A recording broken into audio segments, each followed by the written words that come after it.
asalaamaaleykum wa rahmatullahi taala wa barakaatuhu. xadis bi yonent bi sallallahu alayhi wa sallam dafa wax ne maanaam suñ borom subhaanahu wa taala saa boo xamante ni bëgg na ab jaamam dafay woo maanaam jibril alayhi salaatu wasalaam daal na ko man dey bëgg naa diw sàngam ba am diw sàngam bëgg naa ko sopp naa ko nanga ko bëgg tamit boole ci waaw dafay woo jibril ne ko diw sàngam bëgg naa ko waaye yow tamit nanga ko bëgg daal na ko nag yéeneel wax ne kat diw sàngam bëgg naa ko waaw xamante ni suñ borom mooy njëkk a bëgg kooku woo jibril alayhi salaatu wasalaam ne ko damaa bëgg diw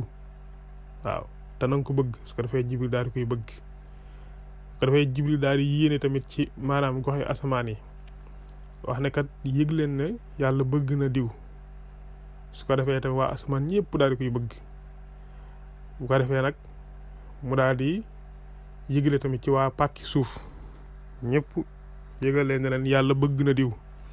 kon bëgg leen ko ñoom ñëpp ñu daal di koy bëgg bu daal di wax ne tamit bu fekkee ne suñ borom dafa bañ ab jaam day woo jibril